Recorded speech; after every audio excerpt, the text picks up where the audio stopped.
Breaks my heart to acknowledge that yet another leader has fallen in the spiritual movement of being really big titans of the faith. And, I want to address before we watch this video of what happened, why I even care to talk about these videos. I have no interest in mocking or just spilling the tea of somebody or gossiping about another bad, ooey, yucky thing that happened. This is not about that. This is about us as a church being sobered by these things, and hopefully it instills a level of the fear of God into us, as well as hopefully this is an opportunity for you and me to see what we can do to make sure that we don't fall into the snares of the evil one, as this has happened with this gentleman here. His name's Dalton Thomas. He is a person who I love extremely dearly, and I want us to be able to look at a little bit of what happened, and then we'll go over some scriptures of exactly what we can do to not fall into the same trap. I thought it was appropriate that I make the first official statement as an organization since announcing the resignation of our founder, former director, and our friend, Dalton Thomas Livesey. So without it needing to be said, obviously we are all incredibly heartbroken.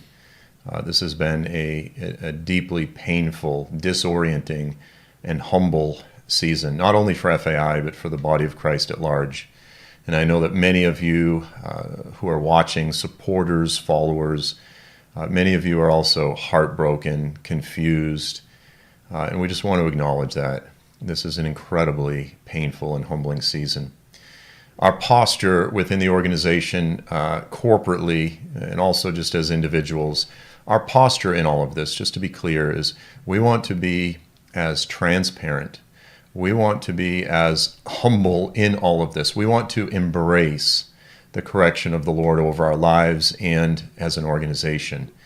Our attitude is essentially, let's lay everything on the altar. The fire of God is burning, and whatever's not of him is the only thing that will remain. It's the only thing that's worth remaining. And so it's to that end that when we did announce Dalton's resignation, I personally mentioned on social media that we were in the process of engaging with a firm called Grace.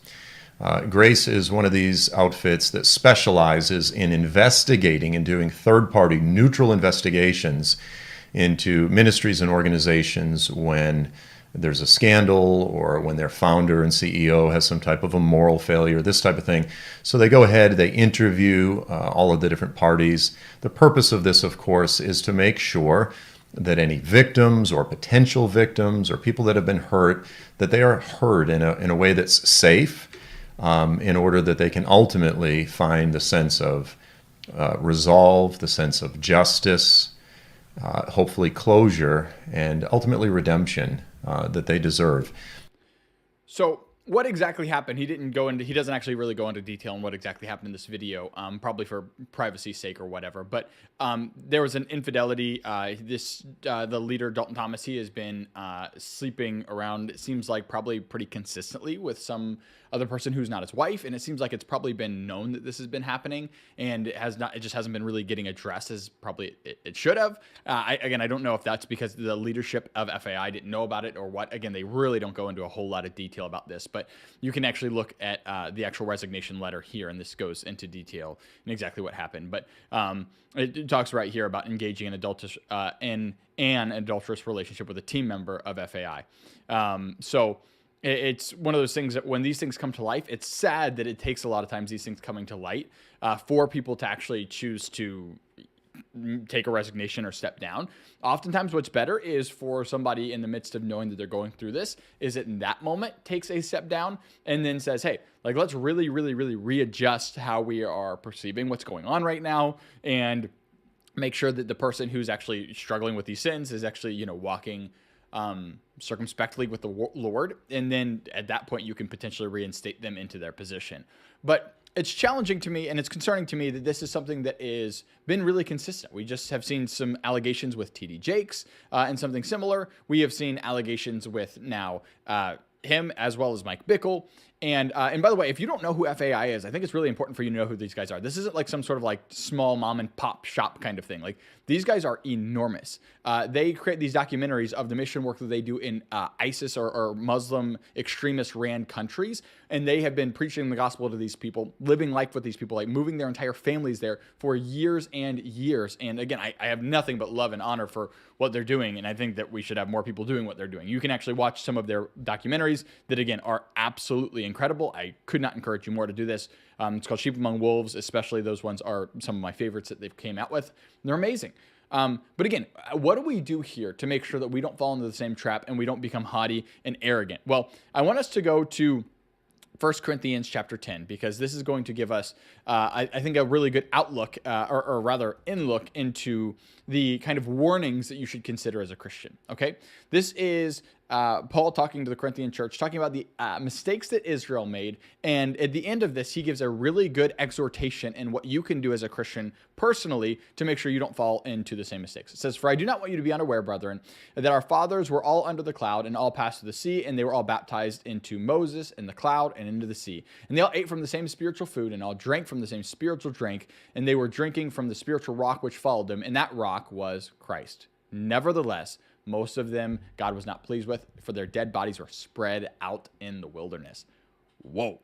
This is talking about the Exodus story, right? And how when they were in Exodus, in Egyptian Exodus and slavery, God led them out, and they were getting fed every single day by God bringing manna and quail from heaven, literally enough food for the day for them.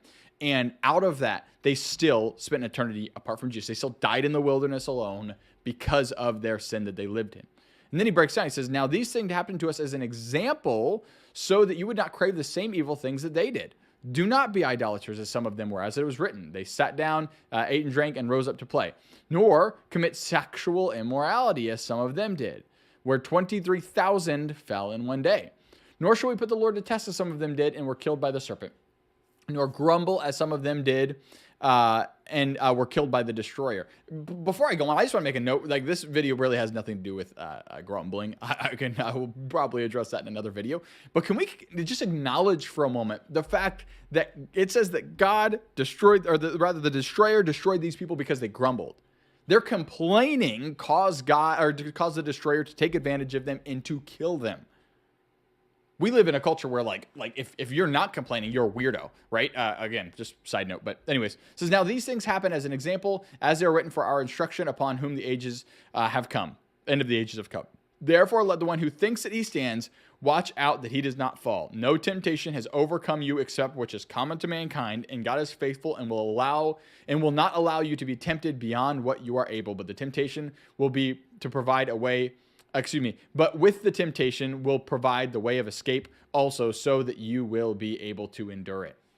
As a believer in Jesus, it is extremely imperative that you do not have this pride thing take over, that overcomes you, overtakes you, where you think that you are beyond failure, beyond moral reproach, where you have no problems of your own, and that you know you don't have to worry about being bad like these kinds of people are, because you know that you have your life figured out and whatnot. Make sure that you're not like that. Please make sure that you are not a Christian who is so haughty in their life that you think that you cannot fall. I guarantee you, if you were to ask Dalton Thomas, again, a decade ago, however long ago, before all this stuff happened, if he ever could have imagined this would have been something that came up in his life, I can almost guarantee you he would have said no. He would have said, "I'm fine. My marriage is great. Nothing is a problem in my life. I have nothing that I have to worry about." Yet he did. He fell heed to the same sexual immorality.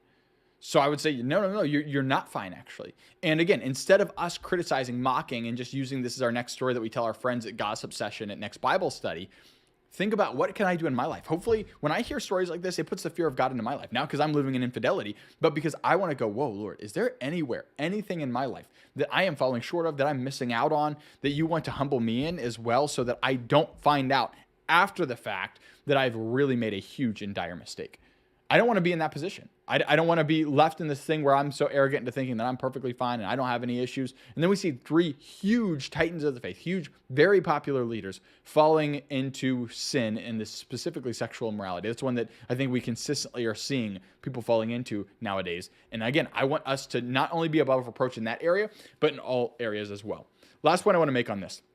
The way that people are able to fall into sexual sin like this, or any sort of continual habitual sin, is because of the process in which we allow leadership to lead. We have one guy who is top dog, chief officer, CEO, pastor, lead, global, whatever you want to call him, apostle, whatever you want to call him. And he has all of these peasants under him. Now, obviously, no one's going to say it that way. No one's going to think of it that way. But really, when you look at it, you've got one top dog, and he's the one who's head honcho over everybody else, and everybody else takes heed to the words that this head honcho says. The problem with this model is unless your name is Jesus, you are not the head of anything.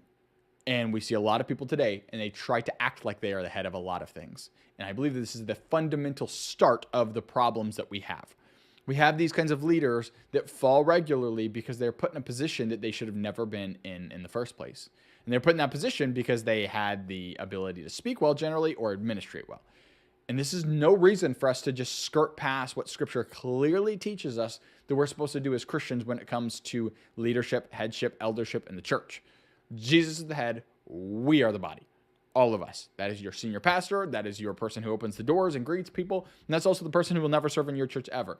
These are the people and the kind of structure that you should have as a church. If your structure goes anywhere beyond these things, then you have failed. You've done something different than what Jesus has commanded you to do. So what is the difference? What is the big difference here? We should have a bunch of eldership who are all in the same equivalency leading the church. The local congregation is what I mean. And then everybody else who is just congregants is being blessed by that. But when you have one top dog and his name is not Jesus and he's leading everybody else, it just gives that person an opportunity to not have accountability like he should because no one's at his level. It gives him an opportunity to not be able to, follow in these humble means as he should because he's the top dog in the limelight all the time. He's the one getting all the press. He's the one getting the millions of views and streams because he is just that top G. And unfortunately, the enemy is having a heyday with it in our churches today and taking advantage of that. Again, it's just unbiblical the way that we have our churches structured today. And again, I'm not here to take shots at people and attack people and condemn people. But like until we change the structure that we do things in, which again is just not scriptural, then we're going to continue to see the same problems arise. And this is going to be today's story. It's going to be tomorrow's story. And it's going to be the same story until we change the process and the foundation in which we've laid the way that our churches are operating from a local level. So with that said, make sure you ask in moments like this, God, what can I change in my life to look more like you? And is there anything you want to prune out of me so that I don't fall